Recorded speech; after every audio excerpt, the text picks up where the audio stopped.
오늘 특별히 하나님이 기뻐하는 제사라는 제목으로 말씀을 나누고자 합니다. 제사란 신이나 죽은 사람의 넋등에게 제물을 봉헌하는 의식을 제사라고 합니다. 서양에서는 주로 신에게 제사를 드렸고, 우리 동양에서는 주로 조상 귀신에게 제사를 드렸습니다. 좀 그렇게 구분이 되죠. 이것은 동양은 유교 사상의 영향을 받아서 아주 그냥 조상에게 제사를 드리지 않으면 그냥 아주 그냥 잘못된 자손이라고 매도를 당할 정도로 되었습니다. 그러나 실상은 이 제사를 드리는 것은 목적이 있죠. 신에게 제사 드리는 것은 신의 복을 받으려고, 조상 귀신에게 드리는 것은 조상 귀신으로부터 자손들이 잘 되기를 비는 마음으로 제사를 드렸습니다. 그러나 실상은 조상 귀신이 제삿날 오셔서 제사상의 음식을 잡수시는 것은 아니라는 사실이에요. 그게 중요합니다. 조상은 이미 천국에 가셨든 지옥에 가셨든 둘 중에 한 군데 가셨어요. 우리는 연옥을 믿지 않습니다. 천주교는 연옥까지 믿는데 우리는 기독교 신앙은 천국이든 지옥이든 둘 중에 하나입니다. 자, 그런데 제삿날 휴가 받아서 제사밥 잡수러 오실 수 있을까요? 군대도 아니고 지옥에서 고통스럽게 있는데 마귀 대장님, 저 내일 제삿날이거든요. 저 하루 외출을 좀 갔다 오겠습니다. 제 고향에 좀 갔다 오겠습니다. 제사상 차렸을 텐데 제사밥 먹고 오겠습니다. 그러면 그 지옥의 문지기가 그래, 네 고향 갔다 와라, 제사밥 많이 먹고 와라, 그럴 것 같아요?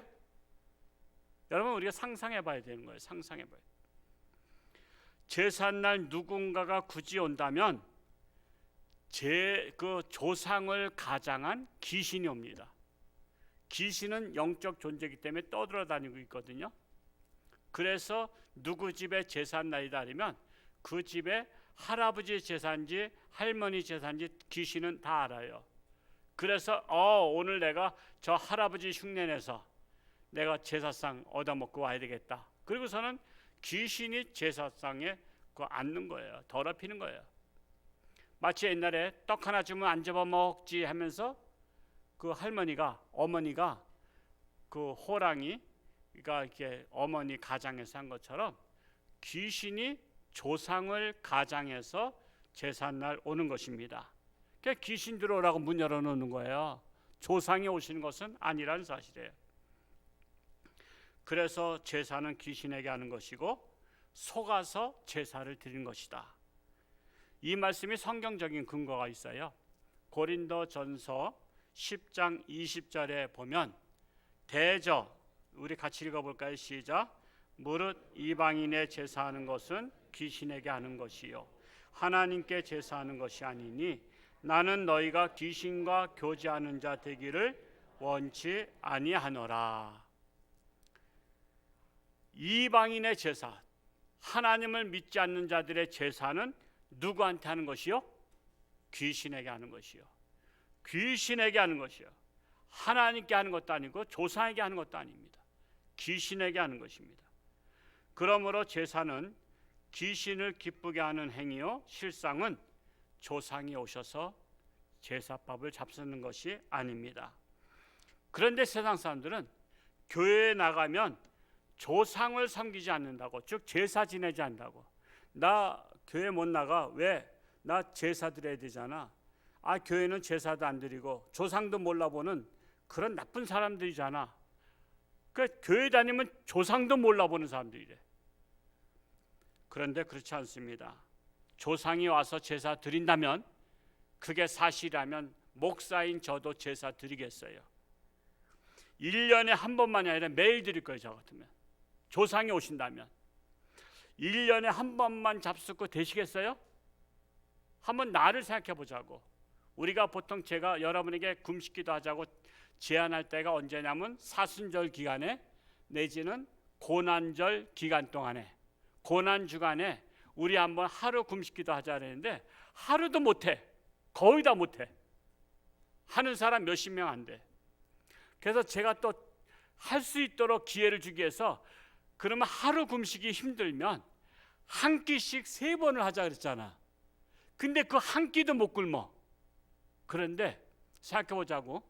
나는 한 끼도 못 굶으면서 우리 조상들은 1년 365일 중에 364일을 금식하시고 제삿날 하루만 잡숫해서 되겠냐 말이야. 그런 나쁜 자손이 어디 있어? 자기는 하루 3끼 다 먹으면서 왜 조상은 하루 한 끼만 드리냐 말이야. 진짜 조상이 오신다면 나는 내 효자로서 매일 밥상 찰 때마다 이거는 엄마 밥상, 이건 아빠 밥상, 이건 할아버지, 이건 할머니 거. 나는 밥상 3끼 난 다 차려놓고서는 같이 먹을 거야. 조상이 와서 제사가 밥을 잡순다고 믿는 자들이 왜 1년에 한 번만 잡숫게 하고 364일은 쫄쫄 굶게 만드냐 말이야. 우린 그걸 아셔야 돼요. 조상이 오신다면 전 앞장서서 제가 제사밥 차린다니까. 그런데 이건 헛제사야. 조상이 올 수도 없어요. 천국에서 뭐하러 여기 와? 사실 천국에서 보면 세상은 지옥 같은데요. 왜? 고난과 슬픔과 미움과 시기, 질투가 많은 싸움터잖아요. 전쟁터에 뭐하러 가냐 말이야. 천국에 잡술 게 없어서 세상까지 와가지고 세상 사람들이 먹는 거 잡수겠어요? 반대로 지옥에 간 사람이 어떻게 오냐 말이야. 너 세상 나갔다가 지옥 다시 오기 힘드니까 너 탈출할 거지, 탈영할 거지, 군대 말로. 그래서 너 믿을 수 없어. 너 안 보내. 제삿날 이 세상에 보내는 지옥이 아니에요. 그래서 우리가 제사를 잘 아셔야 돼요. 예수님이 오시기 전을 구약시대라고 하죠. 저 2000년 전은 구약시대라고 합니다. 그리고 예수님이 오신 후부터 이 나라 역사의 전환점이 생겨서 신약시대라고 합니다. 그런데 구약시대는 제사를 드렸어요. 제사. 그래서 하나님 앞에 소를 잡아, 송아지를 잡아서, 내지는 양을 잡아서, 염소를 잡아서, 아니면 비둘기 한 쌍이라든가, 아니면 가난한 사람은 곡식가루를 제물로 바쳐서 불살랐어요. 그러다가 신약시대 하나님의 아들 예수님께서 이 땅에 오셔서는 자신이 직접 인류의 죄를 대신 지시는 화목제물을 드리셨어요. 이제 너희들이 제사 드리지 말고 나를 산 제물로, 화목제물로 드릴 테니까 이제는 더 이상 제사 드리지 않아도 된다. 내가 대표성, 예수님은 대표성을 갖고 이 땅에 오셨어요. 그래서 대표로 내가 화목제물을 드릴 테니까 다시는 제사 드리지 말라 했어요. 그 근거가 신약 성경에 나타나 있죠. 3가지 말씀을 한번 보고자 합니다. 첫 번째로 로마서 3장 25절에 보면 전반전만 읽겠어요. 이 예수를 하나님이 그의 피로 인하여 믿음으로 말미암는 화목제물로 삼으셨으니 그랬어요. 화목제물로. 즉 예수를 하나님이 그의 피로, 예수의 피로 믿음으로 말미암는 화목제물로, 예수님이 화목제물이 되신 거야. 즉 예수님이 제사 제물이 되신 거야. 두 번째로는 에베소서 5장 2절에 보면 그는 우리를 위하여 자신을 버리사 향기로운 제물과 생축으로 하나님께 드리셨느니라. 자신을 제물로, 향기로운 제물로, 생축으로 자신을 하나님께 드렸다는 거예요. 그래서 십자가의 제물이 되신 거예요. 세 번째로는 요한일서 2장 2절에 저는 우리 죄를 위한 화목제물이니 우리만 이해할 뿐 아니요 온 세상의 죄를 이해하심이라. 온 세상의 죄를 대신 지시고 화목제물이 되셨다는 거예요. 그래서 구약시대의 제사가 예수님께서 대표성을 가지고 온 세상의 모든 죄를 짊어지시고 십자가의 제물이 되신 거예요. 그걸 갖다가 화목제물이라고 하는 거예요. 그래서 더 이상 제사를 드리는 게 아니에요. 그러므로 제사는 예수님의 희생제물로 끝났고 이제 신약시대에 이르러서는 요한복음 4장 24절의 말씀과 같이 뭐라 했어요? 같이 읽어볼까요? 시작. 하나님은 영이시니 예배하는 자가 영과 진리로 예배할지니라. 그래서 신약 시대는 이제 예배로 전환된 거야. 하나님은 영이시니 이제 신령과 진정으로 예배할지니라. 그래서 우리가 지금 오늘 홍천주와 함께 제사 드리러 왔어요? 예배 드리러 왔어요? 예배 드리러 온 거야. 예배. 우리는 제사 드리러 교회 간다 그러지 않아요. 이제는 예배 드리러 하나님 앞에 간다고 말합니다. 그래서 제사란 표현을 쓰지 않고 예배란 용어를 사용하는데, 히브리서에 기록하는 신약시대 초창기에는 예배라는 용어보다는 제사라는 용어가 더욱 익숙했어요. 갑자기 예수님 오셔서 황학점을 대시면서 이제는 예배 드리라고 하니까 우리는 이미지가 뭐냐면 제사야. 하나님 앞에 가면 무조건 제사 드리는 이미지가 있는데 예배를 드리라 하니까는 이게 어색해. 그래서 히브리서 기자가 아직 사고의 전환이 안 된 초대 교인들을 위해서 기쁨의 찬성의 제사를 드리자라고 제사란 용어를 쓴 거예요. 이거를 어떻게 이해하시냐 하면은, 제가 초등학교 때만 해도 일제시대 1945년 해방되고 제가 50년대 태어났으니까 아직 일제의 이미지를 갖고 있어. 일제시대에서 공부를 하고 일제시대 때 뭐 했던 사람들이 해방되니까 우리나라 말로 전환이 안 된 거야. 그래서 일본 말을 많이 섞어서 썼어. 그 중에 하나가 대표적인 게, 우리는 학교에 도시락을 싸간 게 아니라 뭘 싸갔어요? 벤또 싸갔어. 벤또 알란가 몰라? 우리 젊은 집사님들, 우리 연명 집사님들 알아요? 벤또? 들어봤어요? 나를 뭘로 보는 거예요? 나 이래봐도 나 알아요. 신일숙 집사님은 알았어요? 와, 내가 너무 무시했네. 이 젊은 세대인데도. 우리 초등학교 때 벤또라 했다. 벤또. 도시락 말을 들어보지 못했어. 도시락이 우리나라 말이잖아. 벤또는 일본 말이잖아. 그런데 우리가 벤또를 쓴 거야. 왜? 일본의 그 식민지 잔재 속에, 그 머릿속에 이게 담겨있기 때문에 벤또란 말이 익숙한 거예요. 그리고 집에서 쓰는 그 물 담는 그릇을 갖다, 양동이를 갖다 뭐라 했어? 빠게스 그래서 빠게스. 근데 지금 초등학생들이 그렇게 말하면 알까요, 모를까요? 빠게스는 몰라. 이제는 우리나라 말로 정착이 된 거야. 그래서 빠게스도 사라졌고 벤또도 사라졌어. 이제는 우리나라 말이 된 거예요. 그런데 일본의 식민지와 우리나라 해방과 그 무렵에는 섞어 썼다 이거야. 무슨 말씀이에요? 히브리서 기자가 아직은 예수님께서 신약시대에 예배를 드리라고 하지만 예배란 용어가 생소한 거야. 제사가 아직 몸에 밴 거야. 조상으로부터, 구약시대니까. 그런데 예수님께서 예배를 드리라고 했지만, 예배라고 말하면 무슨 딴 제사야? 뭔가 이렇게 오해를 하니까 히브리서 기자가 제사란 용어를 그대로 쓴 거야. 그런데 이제 2000년이 흐르면서 우리 때 와서는 제사가 완전히 빠졌어. 그래서 우리 하나님 앞에 제사 드리러 간다 소리 안 해. 우리는 이제 하나님 앞에 간다 그러면 뭐가 인식돼 있어요? 예배. 그래서 히브리서에서는 제사란 용어를 썼지만 우리는 예배라는 용어로 이제 완전히 전환하게 된 거예요. 자, 그렇다면 제가 오늘은 그냥 문자 그대로, 오늘 제목이 뭐죠?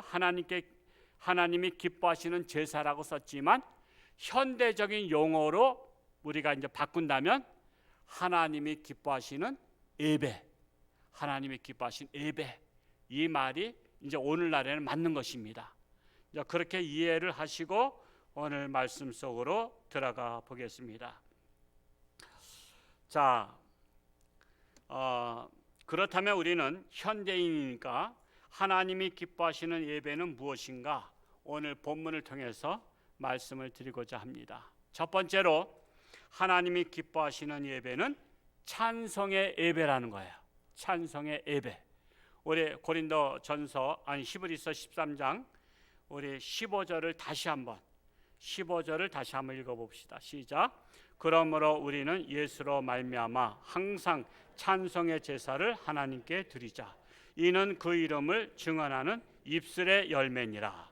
자, 예수로 말미암아서 예수님께서 화목 제물이 되심으로 말미암아 이제는 찬송의 제사를 하나님께 드리자. 즉 현대적인 용어로 찬송의 예배를 하나님께 드리자, 이렇게 말하는 거예요. 그것이 바로 입술의 열매다 이거야. 즉 입술의 열매를 하나님 앞에 제물로 바치자 이거예요. 이해가 되죠? 가장 어려운 지금 이 히브리서를 가장 쉽게 설명하고 있는 거예요. 그래도 이해가 안 되신 분들은 밴드에 올린 방송을 또 한번 들으시기 바랍니다. 여러분, 노래는 두 종류가 있죠. 세상 노래와 하나님 노래가 있어요.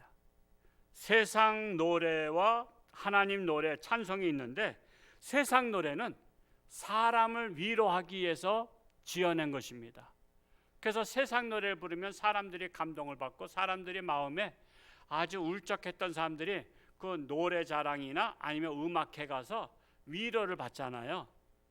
그런데 이 찬송은 하나님을 위한 노래예요. 그래서 하나님은 세상 노래를 부르는 자보다 하나님을 노래한 자들을 더 기뻐하십니다. 자, 예를 들어서 홍천에서 무슨 가요제가 있어. 홍천 가요제가 있어. 그랬더니 홍천 국민들이 몇천 명 왔어. 똑같은 시간에 홍천중앙께서는 찬양 발표회가 있어. 50명밖에 안 왔어.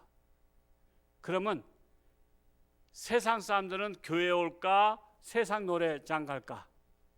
세상 노래장 가죠. 근데 하나님은 야, 내가 홍천에 가서 내가 좀 노래 구경 가봐야 되겠다 그러면 세상 노래 많이 모이는 곳에 가실까? 아니면 홍천중앙께 50명 모여서 찬양 발표하는 데 가실까? 여러분이 하나님이시라면 어디 갈 거야? 우리가 상식선에서 이해하자고요. 나를 찬양하는 곳에 가지, 자기들끼리 노래하는 곳에 하나님이 왜 가셔? 하나님은 다수를 기뻐하는 하나님이 아니라 하나님을 찬양하는 곳에, 내가 홍천주안교회에 가서 나를 찬양하는 노래를 내가 받아야 되겠다 하고 누가 부르나 하고서는 하나님께서 기뻐 받으신다는 거예요. 그래서 우리가 기쁨의 찬송의 예배를 드리자고 하는 것입니다. 하나님이 내 찬송 들으시고 기뻐하신다면 하나님의 사랑을 듬뿍 받는 자가 될 줄로 믿습니다. 두 번째로는 하나님이 기뻐하시는 예배는 선을 행함과 서로 나누는 것을 기뻐하는 예배로 받으십니다. 우리 히브리서 13장 16절을 다시 한번 같이 읽어보겠습니다. 시작. 오직 선을 행함과 서로 나누어 주기를 잊지 말라.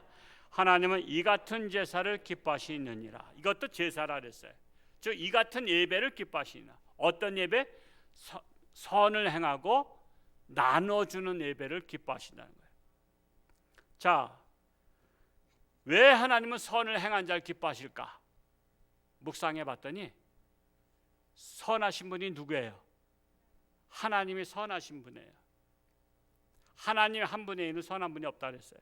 예수님께서도. 자, 하나님은 선하신 분이기 때문에 선을 행하는 자는 누굴 닮았어요? 하나님을 닮았어. 하나님을 닮은 자는 선을 행해. 악을 행하는 자는 누구 닮았어요? 마귀를 닮았어. 마귀는 악을 행하는 자를 기뻐하고 뭐 존칭 쓸 것도 없지 마귀한테는. 하나님은 선을 행하는 자를 기뻐하셔요. 왜? 자기 닮았기 때문에. 제가 제 딸내미가 딱 태어나서 아기를 보여줄 때 뭐 아기 피덩어리잖아요. 뭐 아기가 뭐 그렇게 뭐 이쁘거나 뭐 아기 깐날 태어나자마자 보면은 그렇게 뭐 이쁜 것도 사실 아니야. 근데 분명한 사실은 우리 딸내미 코가 남산만해. 코가 우뚝 섰어. 누구 코 닮은 것 같아? 제 코가 그래도 남자들 코로서는 그런 대로 0.5mm 더 커요. 보편적인 분보다 더 크다고. 딱 딸을 보는 순간에 야, 코가 아빠 코 닮았네. 여자들 코가 우뚝 쓰면 좋잖아요, 그렇죠? 일부러 세우기도 하는데. 그래서 제가 헬렐레 했어. 왜? 딸이 아빠 닮은 거야. 여러분, 애가 태어났는데 이웃집 아저씨 닮으면 기분 좋아, 나빠? 나쁘단 말이에요. 왜 이웃집 아저씨 닮어, 내 아들이? 여러분, 하나님의 백성들이 마귀 닮으면 안 좋은 거예요. 하나님은 하나님 닮은 자를 기뻐하셔요. 근데 하나님 닮는 게 뭐냐면 하나님이 선한 하나님이시니까 선한 일을 하는 자를 하나님이 기뻐하시는 거예요. 선한 일을 행한 자를 하나님이 기뻐하신다. 그래서 하나님이 기뻐하는 예배는 선을 행하는 것입니다. 그래서 하나님을 닮아가려면 어떻게 돼요? 선을 행하는 자가 돼야 해요. 그리고 또한 뿐만 아니라 서로 나누며 사는 자를 기뻐하십니다. 나누며 사는 자. 반대로 하나님은 욕심쟁이 싫어하셔요. 그래서 나눔의 사람이 되어야 되는 거야. 이웃과 나누고 형제와 나누고 가난한 자와 나누는 것이 하나님을 기쁘시게 하는 예배라는 사실이에요. 이번에 맥주감사절을 맞이해서 어떤 집사님이 참외 50박스를 냈잖아요. 와, 이건 뭐 추수감사절도 아닌데 맥주감사절로 참외 50박스를 교육가에다 놓으니까 그냥 꽉 찼어. 산더미 같아. 아유, 저걸 다 어떻게 처치해? 뭐 가난한 자들, 뭐 저기 한 사람들 이웃과 나눠주면 좋겠다 그래서 또 이거 오래 가면 또 안 되잖아. 이 여름에는 냉장고에 안 넣으면 금방 이렇게 뭐라 그럴까요? 이제 막 변질돼요. 처음엔 쌩쌩했던 것도 많이 변질돼서 오늘 지나서 나눠주기에는 조금 좀 저기 할지도 몰라서 그저께부터 제가 이 숙제를 했어요.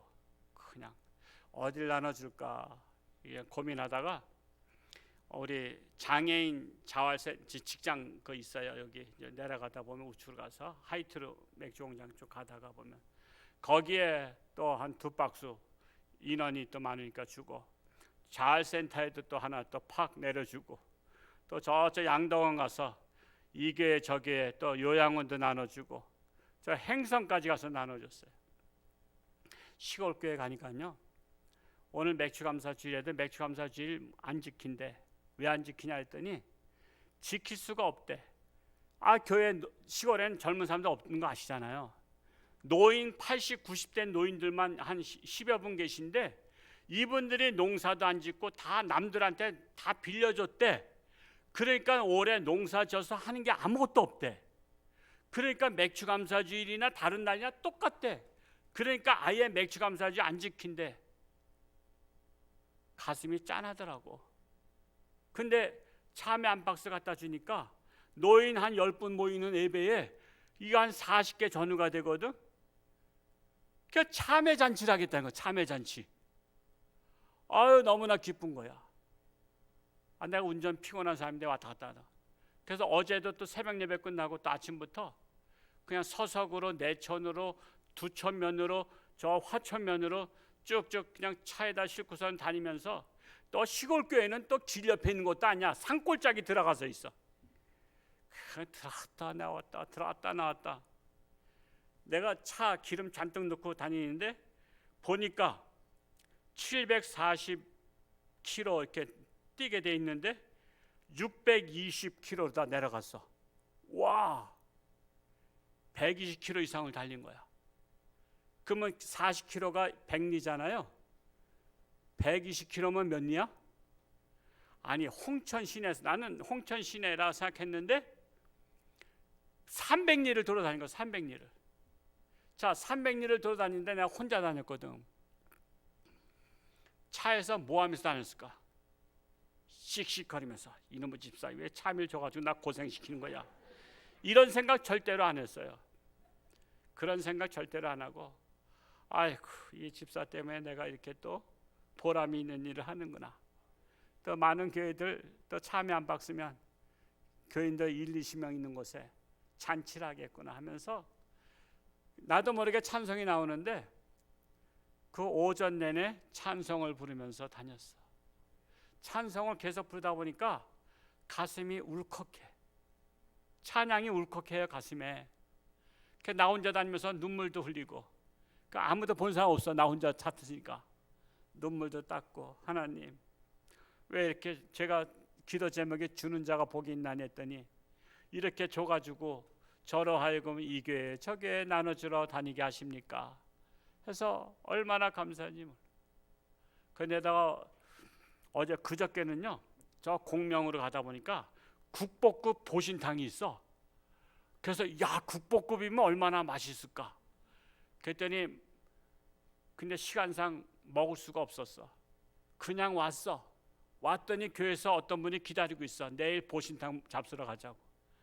아니, 내가 지금 당장 보신탕 먹고 싶은데 그냥 왔는데 또 어느 분이 대기하고 있는 거야.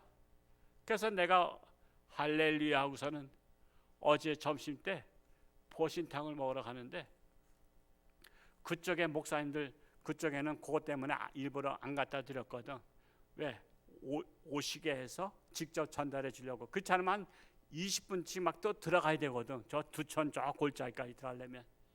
그래서 목사님들 중 이왕 대접하는 거 그분들도 대접하면 안 돼요 그랬더니 오케이. 그래서 전화했어. 목사님 오실래요? 그랬더니 얼른 오시겠대. 또 다른 목사님 오실래요? 했더니 얼른 오시겠대. 그러니까 두 목사님을 초대했어. 그분들한테 참여 드리려고 하는데 바로 전달하면 편하니까 나도. 그런데 한 분이 도심리에 있는 그 광주 선교회 목사님이 들어오셔. 목사님은 어쩐 일이세요? 그랬더니 요번에 교회를 수리하면서 그분이 직접 은사가 있어서 직접 하셔요. 수리하다 보니까 혼자 몇 달 동안 하신 거야. 그 진이 빠져가지고 나가서 기운 차리는 것 좀 음식 좀 먹고 와야 되겠다고 나와서 저기 사랑마을 가서 갈비탕 한 그릇 먹으려고 하는데 갈비탕 먹어가지고는 기운이 안 나겠대. 그래서 두천으로다 오신 거야. 거기 우리가 먹으러 간 데로다 오신 거야. 그래서 딱 만났네. 그래가지고 목사님 어떻게 온지 했더니 나 몸보신하러 왔는데 오늘 또 이렇게 만났다는 거야. 아, 그럼 잘 왔다고. 일로 합류하라고. 그래가지고 그거 먹고 싶은 분들이 다 소원이었는데 다 거기 모인 거야. 그 한 분은 사모님도 오시라 했더니 사모님은 안 드신대. 그래서 얘기하는 거야. 사모가 안 들기 때문에 혼자 먹으러 가기가 뭐해서 먹고 싶었는데 오늘 처음 먹는 거래. 그리고 한 분은 기운 차리려고 왔는데 우리 만난 거야. 다 하나님께서 예비하셨어. 그래서 그분들 우리 한 권사님이 다 식사 대접 거금을 들여서 무침까지 해가지고 거금 들여서 아주 생색을 내가 냈어. 생색은 돈은 그분이 내고. 아이고 목사님 덕분에 잘 대접받았다고. 그러니까 나는 얼마나 기분 좋아. 우리 성도님들이 그렇게 다른 목사님들도 대접을 하고. 어제 또 어떤 요양원 목사님은 또 어느 선교에서 또 거금까지 주는 걸 봤어. 봉투까지. 나한테는 안 줘도 또 그분한테 주더구만. 그래서 또 이렇게 또 주는 거야. 사실 얼마나 감사해. 선교회가 좀 다 그랬으면 좋겠어. 장인의 선교사님 오시면 좀 봉투 꾹 눌러주고 가실 때 비행기가 하시라고. 그러면 좋아. 나는 그게 뿌듯해. 우리 성도들이 그렇게 할 수 있는 나눔의 공동체가 된 것에 나는 감사해요. 그래서 어제도 그냥 나누면서 그래서 한 40여 박스 나눠줬어. 그러다 보니까 오늘 우리 교인들한테는 이거 남들만 주고 우리는 또 입만 다시면 안 되잖아. 그래서 오늘 2개씩 드릴 거예요. 2개씩 드려야 되니까 집에 가서 4식구인분은 쪼개서 잡숫고 두 분이신 분은 하나씩 잡숫고 하시란 말이에요. 우리 영천장교회가 선을 행하고 기부천사 통해서 매달 200여만 원씩 어려운 분들 돕고 또 이렇게 나눔의 공동체가 된 것이 얼마나 감사한지 몰라요. 저는 교회가 다 그랬으면 좋겠어. 홍천에 있는 큰 교회들이 큰 교회 자랑하지 말고 우리 교회 정도도 이렇게 하니까 큰 교회는 더 크게 했으면 좋겠어. 우리 교회보다 2배로 크면 2배로 하면 좋겠어. 3배로 크면 3배 값을 하면 좋겠어. 그래서 어려운 교회들을 돌아보고 어려운 단체들을 돌아보고 홍천에는 가난한 사람이 없으면 좋겠어. 교회 때문에 소망이 되면 좋겠어. 경주의 채부자는 유언할 때, 돌아가실 때 사방 백리에 굶어 죽는 사람이 없게 하라고 유언을 했잖아. 하나님 안 믿는 사람도 그렇게 유언하는 판인데, 우리 홍천에는 교회 때문에 굶어 죽는 사람이 없고 가난한 사람이 없고 소외된 사람이 없는 홍천이 되면 좋겠어요. 이 일을 우리 교회가 시작하면 좋겠어요. 우리 교회가 모델로 나가는 거예요. 모델로. 이게 바로 하나님이 기뻐하시는 선을 행함과 서로 나눔의 제사라는 거죠. 제사. 이거를 현대적인 용어로 예배라고 해요. 예배. 이게 살아있는 예배예요. 죽은 예배가 아니요. 저는 우리 홍천중앙교회 이렇게 쓰임 받는 것이 바로 하나님이 기뻐하신 예배라고 믿습니다. 세 번째로 하나님이 기뻐하시는 예배는 너희를 인도하는 자들에게 순종하고 복종하는 예배다라는 거예요. 오늘 히브리서 13장 17절 말씀을 우리 같이 한번 읽어볼까요? 시작. 너희를 인도하는 자들에게 순종하고 복종하라. 그들은 너희 영혼을 위하여 경성하기를 자신들이 청산할 자인 것 같이 하느니라. 그들로 하여금 즐거움으로 이것을 하게 하고 근심으로 하게 하지 말라. 그렇지 않으면 너희에게 유익이 없느니라. 아무리 예배를 드려도 인도자에게 불순종하는 자는 하나님이 그 예배를 받지 않으십니다. 교회마다 예배 인도자에게 불순종하고 불복종하고 사사건건 반대하는 교인들이 참 많아요. 그런 교회는 하나님이 거들떠보시지도 않으셔요. 예배 때 오지도 않으셔. 그러면 헛예배가 되는 거. 헛예배. 예배 인도자로 하여금 즐거움으로 하게 하고 근심으로 하게 하지 말라는 거예요. 제가 서울에 큰 교회 다닐 때는요, 그게 목사님이, 그분도 그래도 배우신 분이야. 서울대 물리대에 나오신 분이요. 우리나라에서는 최고학부 나오신 분이요. 근데도 그분이 예배 드리고 끝나면 집에 돌아가실 때쯤 되면 집에 전화가 와. 어느 대학 교수님이, 그 국문학과 교수님이 딱 전화를 해. 요즘은 스마트폰이 있지만 옛날에는 이제 집에 전화만 있잖아요. 80년대만 해도. 그러니까 목사님 오늘 예배 때 문자 문법이 몇 개가 틀렸어요. 첫 번째는 어느 말씀하실 때 그거 틀렸고요. 두 번째는 어느 구절이 틀렸어요. 그거는 그렇게 순서가 그게 아닙니다 하면서 꼭 주일날 오후에 전화가 오면 목사님이 지적을 받으시면 기분이 좋으실까 나쁘실까? 그거 모르신 분은 여러분 지적 받아보셔. 당신은 3가지 틀렸어. 당신은 4가지 틀렸어. 당신 그거 고쳐야 돼. 그러면 기분 나쁜 거야. 목사님도 스트레스 받아. 오늘 오후에는 언제쯤 전화 올까? 따르릉 전화 오면 드디어 왔구나. 안 받을 수 없잖아. 네, 누구입니다. 그러면 목사님 안녕하세요. 오늘 예배 참 수고하셨는데 오늘은 제가 3가지만 말씀드리겠습니다. 그러면서 말씀하는 거야. 그거 갖다 지적질이야. 지적질. 그러니까 목사님이 예배가 스트레스 받는 거야. 오늘은 뭐가 틀려서 또 전화가 올까? 그러니까 예배 인도자라 하여금 스트레스를 받게 하는 거야. 이렇게 예배 인도자라 하여금 즐거움으로 하게 하고 근심으로 하게 하지 말라는 거예요. 17절에 분명히 말씀하고 있잖아요. 즐거움으로 예배를 인도하게 하고 근심으로 하게 하지 말라. 순종하고 복종함으로. 그러므로 나의 예배가 하나님을 기쁘시게 하는 예배가 되려면 예배 인도자에게 순종하고 복종하라는 거예요. 참으로 감사한 것은 우리 교회가 예배 인도자에게 순종하고 복종하고 믿고 따라가는 것은 미련해서가 아니라 지혜로워서 그런 겁니다. 되게 똑똑한 자들이 불순종하고 불복종하죠. 잘난 척해서 남들이 알아주기를 바라기 때문에 그렇게 불순종하고 불복종하는 거예요. 그러나 지혜로운 성도는 하나님이 알아주시면 된다고 믿기 때문에 순종하고 복종하는 거예요. 하나님 때문에 하는 거예요. 하나님 때문에. 사실 우리 교회는 담임 목사보다 더 많이 배우고 잘난 성도 많잖아요. 순종하고 복종하는 것은 지혜로운 성도이기 때문에 그렇습니다. 미련해서 순종하고 복종하는 것이 결코 아니라는 사실이에요. 우리 교회가 항상 하나님이 기뻐하시는 예배를 드립시다. 무슨 예배?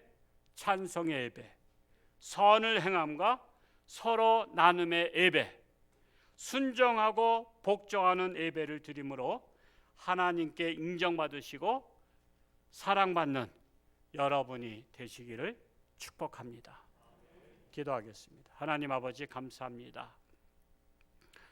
참으로 하나님이 기뻐하시는 예배를 드리고자 우리는 찬송으로 예배를 드리고 선을 행함으로 예배를 드리고 나눔으로 예배를 드리고 순종과 복종으로 예배를 드립니다. 이것이 바로 하나님을 기쁘시게 하는 예배라고 합니다.